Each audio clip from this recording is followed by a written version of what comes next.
नमस्कार, बहुत बहुत स्वागत है आप सभी का हमारे खास बुलेटिन में। मैं हूं आपके साथ ज्योति यादव। चलिए बुलेटिन की शुरुआत करते हैं। मध्य प्रदेश से अलग होने के बाद छत्तीसगढ़ की एक अलग राज्य में पहचान बनी।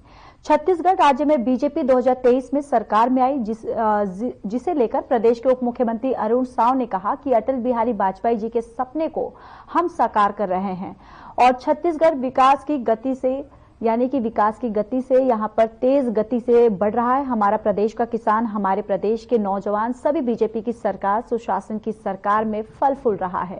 साथ ही अरुण साव ने कहा कि विकास की बातों को जोर दिया उन्होंने और कांग्रेस पार्टी पर निशाना भी साधा। उन्होंने कहा कि महतारी बंधन योजना लगातार चल रही है और मातृ शक्ति को बढ़ाने के लिए हम हर महीने माता और बहनों के खाते में 1000 रुपए की राशि डाल रहे हैं।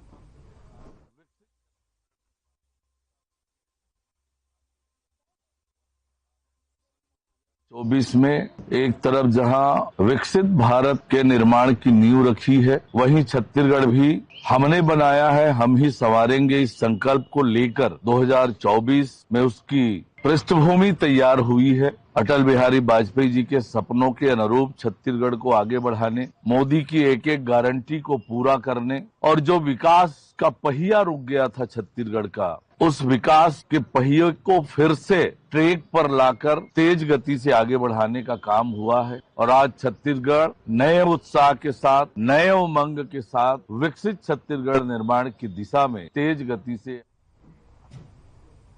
उप मुख्यमंत्री और लोक निर्माण मंत्री अरुण साव ने सड़क और सेतु कार्य की नवीन पर अनुसूची का विमोचन किया। राज्य शासन के लोक निर्माण विभाग द्वारा 2015 से प्रचलित पुराने एसओआर को अद्यतन किया गया है और नए एसआरओ में नई मशीनरी और निर्माण की नई तकनीकों को भी शामिल किया गया है। इनसे गुणवत्तापूर्ण कार्यों के साथ ही ठेकेदारों का वित्तीय जोखिम कम होगा। राज्य में 1 जनवरी 2025 से नया एसओआर लागू किया जाएगा और आपको ये भी बताते चले कि सड़कों के प्रभावी संधारण के लिए ये लागू किया जाएगा। इसके लिए विभाग द्वारा जल्द ही पायलट प्रोजेक्ट शुरू किया जाएगा। वहीं इस कार्यक्रम में उप मुख्यमंत्री अरुण साव ने आयोजित प्रेस कॉन्फ्रेंस में संबोधित किया है।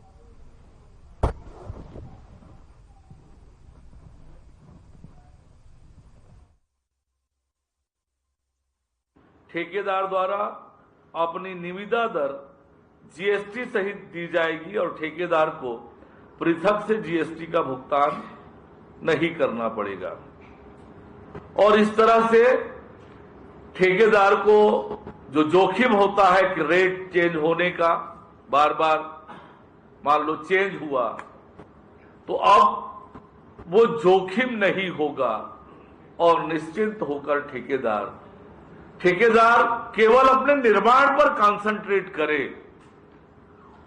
करों के दर में कमी ज्यादा होने का उस पर जोखिम ना हो, उसका पूरा ध्यान अपने निर्माण पर केंद्रित हो, इसलिए इस तरह के प्रावधान किए हैं। पिछले 10 वर्षों में जो नई टेक्नोलॉजी इजाद हुई है, जिसे हम इस एसओआर में सम्मिलित कर रहे हैं, वो निम्नानुसार है। सीमेंट एवं केमिकल से सॉइल स्टेबलाइजेशन का काम पहले एसओआर में शामिल नहीं था, अब शामिल कर रहे हैं। पेवमेंट व्हाइट टॉपिंग यह भी शामिल नहीं था, वो जोड़ रहे हैं। रोड साइनेज में एल्यूमिनियम कंपोजिट मटेरियल सीटिंग का उपयोग अब होगा। Precast RCC drain precast box culvert, ये आज के समय में बड़ा महत्वपूर्ण है, आवश्यक भी है, विशेषकर जो कठिन क्षेत्र है वहां पर ये बहुत उपयोगी होने वाला है कि एक स्थान पर प्लांट है, वहीं से निर्माण करके जहां पर वो निर्माण करना है वहां ट्रांसपोर्ट की सुविधा से ले जाकर के सीधे खड़ा कर देना है, तो समय भी बचत और झमेले से भी मुक्ति इसको शामिल करने से होगा। फाउंडेशन कार्य में भी आरसीसी के उच्च ग्रेड M40, M45, M50 का अब उपयोग करेंगे। सब स्ट्रक्चर कार्य भी अब प्री स्ट्रेसिंग से होगा। और एक बात जो आप लोग जानते हैं, जिसका आग्रह हमारे नितिन गडकरी जी ने किया है कि जो क्रैश बैरियर है उसमें बाम्बू की टेक्नोलॉजी भी हम एसओआर में शामिल कर रहे हैं। और इसकी उपयोगिता आप सब लोगों के ध्यान में है, इसके क्या लाभ है, तो ये बड़ा उपयोगी होने वाला है और इस पर भी हम अपने एसओआर में शामिल कर रहे हैं।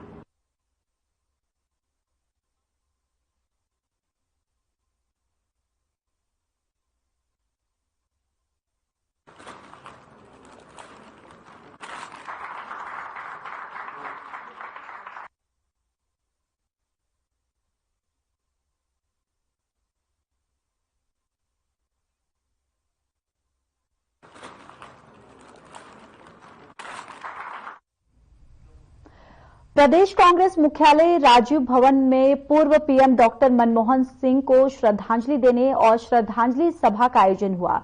इस अवसर पर कांग्रेस जनों ने अपने दिवंगत नेता के तस्वीर पर पुष्प चढ़ाकर श्रद्धांजलि अर्पित की। उपस्थिति कांग्रेस जनों ने स्वर्गीय डॉक्टर मनमोहन सिंह के कार्यों को याद किया। उन्होंने देश के लिए अनेक योगदान और आर्थिक विशेषज्ञ के रूप में उनके द्वारा किए गए महान कार्यों को याद किया। पूर्व पीएम स्वर्गीय डॉक्टर मनमोहन सिंह को श्रद्धा सुमन अर्पित करते हुए प्रदेश कांग्रेस अध्यक्ष दीपक बैज ने क्या कुछ कहा, आइए सुनवाते हैं।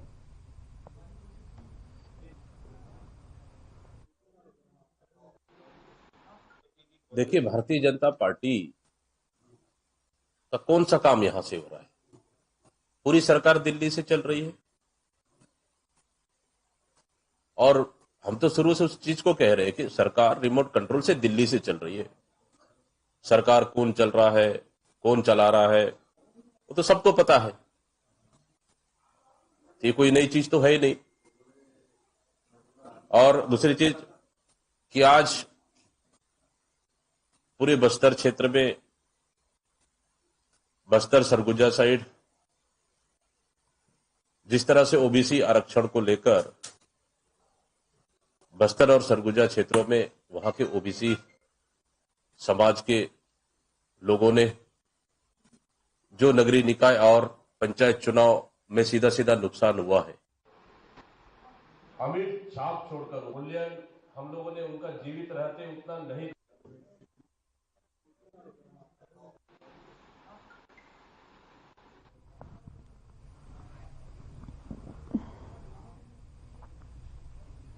छत्तीसगढ़ के कोंडागांव जिले में ओबीसी आरक्षण में कटौती में विरोध में सर्व पिछड़ा वर्ग समाज के आह्वान पर बस्तर महाबंद बुलाया गया और बस्तर महाबंद का असर दिख रहा है। जिला मुख्यालय में बड़ी संख्या में सर्व समाज के लोग सुबह से ही सक्रिय रहे और खुले व्यापारिक प्रतिष्ठानों में पहुंचकर समर्थन में प्रतिष्ठान बंद करने की अपील की।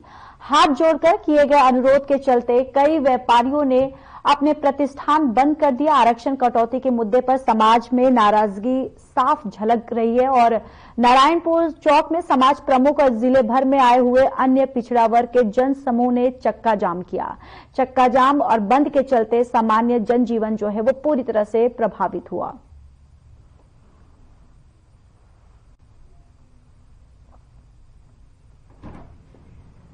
जी, छत्तीसगढ़ सर्व पिछड़ा वर्ग समाज के नेतृत्व में आज संपूर्ण बस्तर संभाग सहित मोहला मानपुर जिला और बालोद जिला पूर्ण रूप से बंद किया गया है। साथ ही साथ चक्का जाम भी किया गया है। हमारे छत्तीसगढ़ में वर्तमान समय में जो चुनावी प्रक्रिया चल रही है, जिसमें त्रिस्तरीय पंचायत चुनाव में हमारे बस्तर में निवासरत पिछड़ा वर्ग समाज को 0% आरक्षण दिया गया है। जैसे कि पूर्व से संज्ञान में पिछड़े वर्ग समाज ने लाई थी इस बात को कि 30 तारीख को जिले पे कोंडागांव पे नारायणपुर चौक पे चक्का जाम किया जाएंगे। इस संदर्भ में हमने पर्याप्त बैठक ली है। तो पुलिस प्रशासन ने सुरक्षा के पूरे इंतजाम किए गए। सभी चौक चौराहे पे पर्याप्त सुरक्षा बल की व्यवस्था की। सर, इस दौरान जो यात्री वाहन है या जो वाहन है और अन्य वाहन है, उनके लिए क्या व्यवस्था चाहिए है? किस तरह उनका रूट डाइवर्ट किया गया है?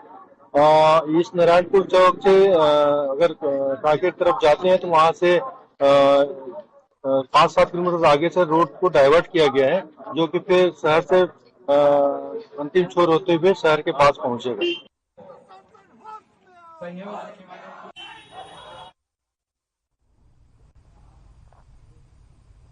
जिला मुख्यालय से करीब 13 किलोमीटर की दूरी पर स्थित ग्राम पंचायत बोदल पुलिस चौकी नागगुर में दो पक्षों के बीच जमकर मारपीट हो गई। मामला धर्मांतरित महिला के शव के दफन को लेकर शुरू हुआ। ग्रामीणों का कहना था कि मृत महिला ईसाई धर्म को मनाने वाली थी, जो कि गांव के रीति रिवाज रूढ़ी परंपरा को त्याग चुके थे, इसलिए लाश को ईसाई कब्रिस्तान में दफनाने को कहा गया। ग्रामीणों ने आरोप लगाया कि ईसाई समुदाय के आक्रोशित लोगों ने अभद्र भाषाओं का उपयोग कर लाठी डंडों से गांव के सरपंच से मारपीट की।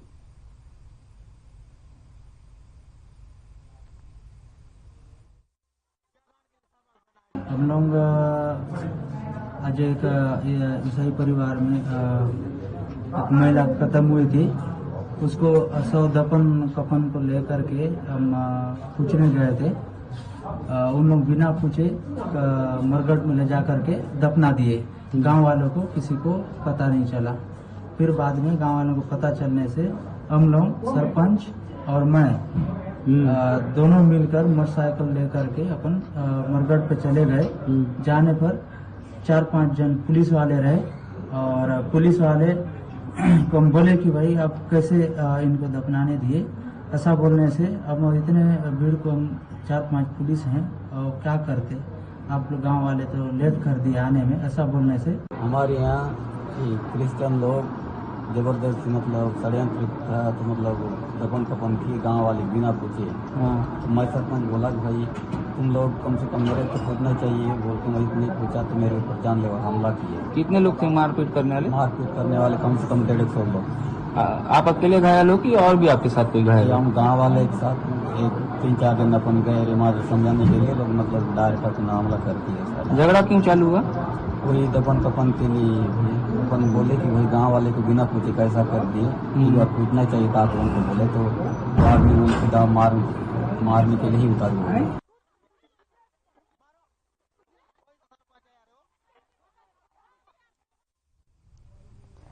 चलिए आगे बढ़ते हैं। गौरेला पेंड्रा मरवाही जिले के मरवाही वन मंडल में एक बार फिर बाघिन की वापसी हुई है।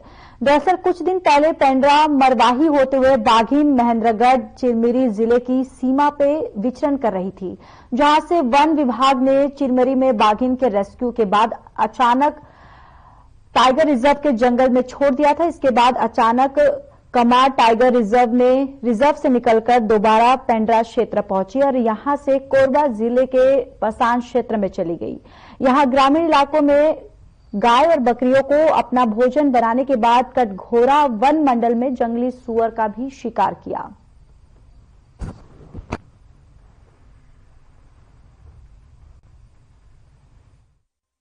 अभी तो वर्तमान में उमरखोई बीट के कंपार्टमेंट नंबर अब बता नहीं पाऊंगा, क्योंकि यहाँ अपन जैसे खड़े हैं मौके पर ही है, यहाँ से कुछ दूरी पर ही टाइगर है। और जैसा कि उसका हैबिट होता है, दिन में वो आराम करता है और शाम को चलता है।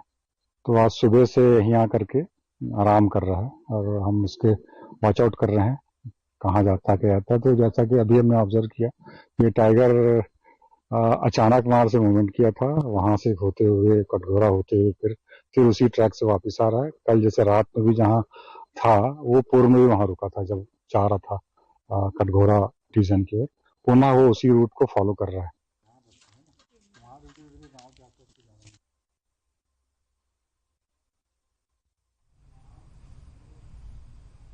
खबर कांकेर से है, जहां सर्व अन्य पिछड़ा वर्ग समाज ने बंद कर मकड़ी के पास NH 30 पर चक्का जाम कर दिया। दरअसल अंतागढ़ भानु प्रतापपुर केशकाल कांकेर में पिछड़ा वर्ग को पार्षद के लिए एक भी सीट नहीं दी गई, जिसका कारण पिछड़ा वर्ग ने शासन को खुली चुनौती दे दी है। अगर शासन प्रशासन उनकी मांगे नहीं मानता तो आंदोलन को आगे उग्र रूप दिया जाएगा, जिसकी जवाबदेही जो है वो शासन प्रशासन की होगी।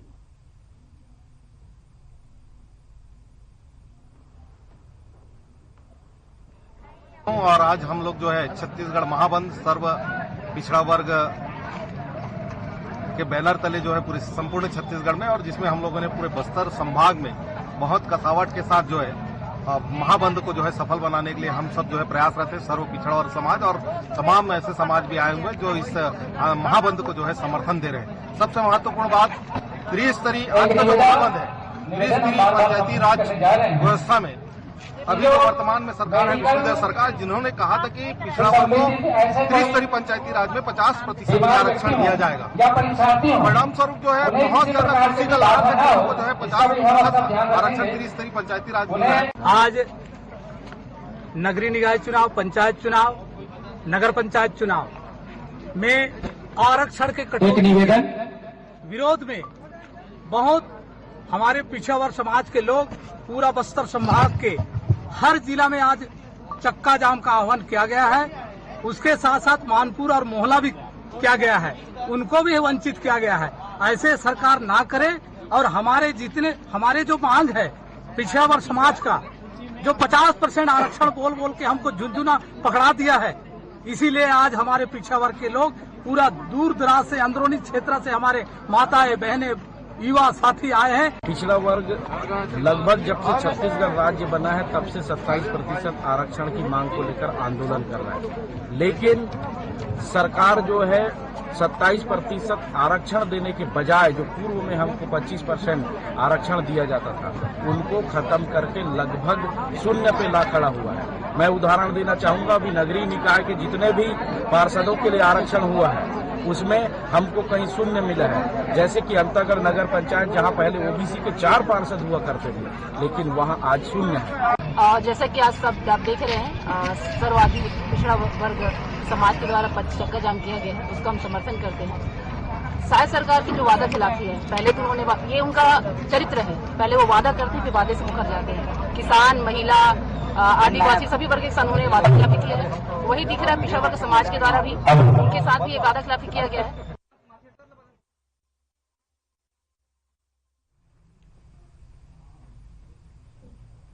पीसीसी चीफ जीतू पटवारी ने सरकार पर हमला बोला। उन्होंने अपने बयान में कहा कि गृह मंत्रालय निकम्मा है, एमपी, एसटी, एससी पर अत्याचार के मामले में राजधानी बन गया है।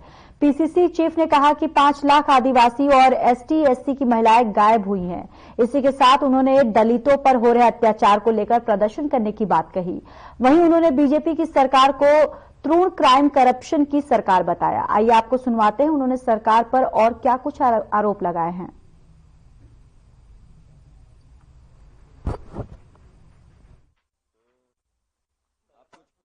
दलितों की हत्या थाने में करना, दलित परिवारों की बेटियों के साथ बलात्कार करना, दलित परिवार के और दलितों के साथ एनसीआरबी के आंकड़े चीख चीख कर बोल रहे हैं कि मध्य प्रदेश राजधानी है, उनके एसटी एससी के परिवारजनों के खिलाफ अनाचार, अत्याचार, अलग अलग तरह की यातनाओं का।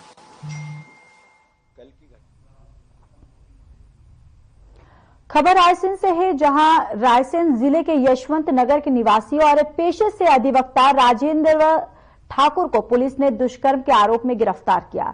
इस घटना ने स्थानीय क्षेत्र में हड़कंप मचा दिया है। आपको बताते चले कि 28 दिसंबर को एक महिला अपने निजी मामले में विधिक सलाह लेने के उद्देश्य से आरोपी अधिवक्ता के पास गई थी, लेकिन वहां उसके साथ ये घिनौनी घटना घटी। पुलिस के अनुसार महिला जब अधिवक्ता राजेंद्र ठाकुर के कार्यालय में अकेले थी, तब आरोपी ने इस स्थिति का फायदा उठाकर उसके साथ दुष्कर्म किया। वहीं इस पूरे मामले को लेकर एसडीओपी प्रतिभा शर्मा ने बताया कि महिला की शिकायत के आधार पर राजवेंद्र ठाकुर के खिलाफ दुष्कर्म का मामला जो है वो दर्ज कर लिया गया है। हमारे सामने एक पीड़ित आई, जिसके द्वारा ये बताया गया कि वो एक विधिक सलाह के लिए वकील के पास गई थी, जिनको अकेला पाकर उन्होंने उनके साथ गलत काम किया है।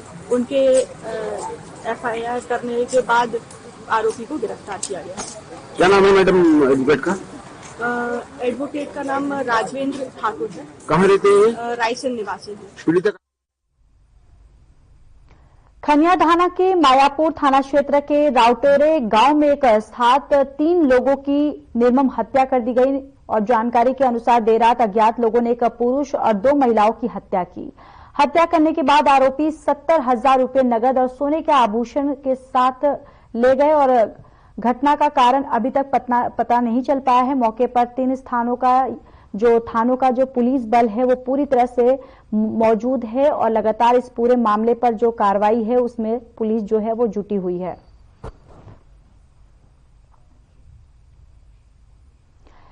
सीएम मोहन यादव ने निवास स्थित समतत्व भवन में बैठक की बात की है। आपको बताते चले कि यह बैठक रीवा और शहडोल संभाग में चल रहे विकास कार्यों और लोक कल्याणकारी योजनाओं को लागू करने के संबंध में हुई है।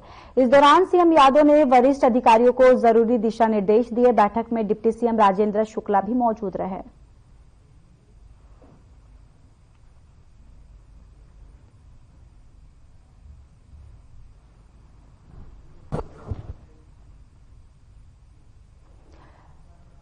तो चलिए अब आगे बढ़ते हैं, जहां पर आपको बताते चले कि शक्ति करंट की चपेट में आने से युवक की मौत हो गई है।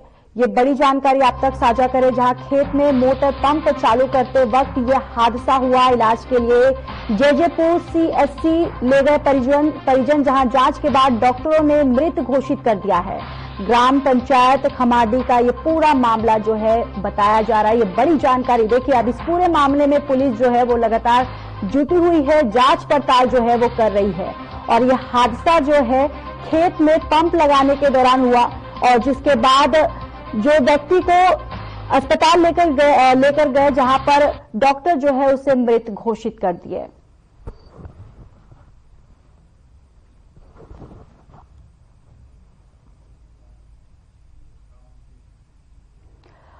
तो चलिए आप कोरबा की बात कर लेते हैं। कोरबा में अवैधानिक कार्यों पर कड़े एक्शन को लेकर एसपी सिद्धार्थ तिवारी ने सख्ती दिखाई है। एसपी की सख्ती का ही नतीजा है कि दीपका पुलिस ने एसईसीएल की खदानों से डीजल चोरी करने वाले गिरोह के सदस्यों को गिरफ्तार कर लिया। 2345 लीटर चोरी का डीजल जो है वो जब्त किया है। डीजल चोरों के साथ पुलिस की मिली भगत की शिकायत पर एसपी सिद्धार्थ तिवारी ने जांच के बाद कड़ा एक्शन लिया है।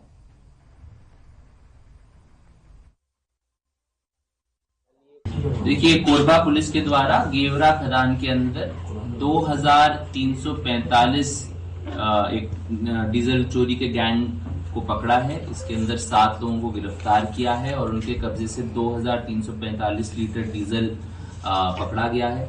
इस प्रकरण के अंदर 7 लोग जेल भेजे गए हैं। ये लोग पुरुषोत्तम और नवीन कश्यप जो कि मुख्य सरगना है डीजल चोरी के। तो इस बीच सख्ती से एक और बड़ी खबर सामने आ रही है, जहां 265 परिवारों की हिंदू धर्म में वापसी हुई है। यह बड़ी जानकारी आप तक साझा करें, जहां पग प्रक्षालन पर हिंदू धर्म में वापसी हुई है। सर्व सनातन हिंदू पंचायत सम्मेलन का आयोजित हुआ। संतों की धर्म पंचायत शक्ति के नंदेली भाटा ग्राउंड में आयोजन हुआ है। और आपको देखिए ये बड़ी जानकारी, संतों की धर्म पंचायत जो है ये आयोजित की गई। शक्ति के नंदेली घाट पर यह आयोजन किया गया है और जिसके बाद 265 परिवारों की हिंदू धर्म में वापसी हुई है। ये बड़ी जानकारी, जहां सर्व सनातन हिंदू पंचायत का यहां पर आयोजन किया गया है और यहां पर इस दौरान 265 जो लोग हैं उनकी घर वापसी हुई है।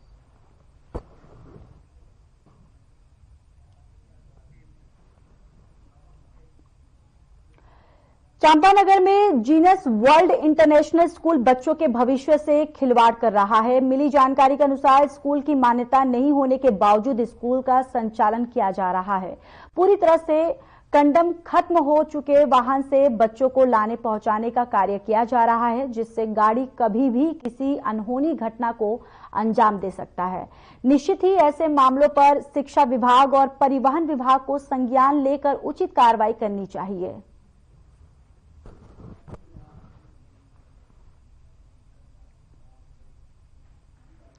चलिए इस बुलेटिन में इतना ही। बाकी देश और दुनिया की तमाम बड़ी खबरों के लिए बने रहिए हमारे साथ। नमस्कार।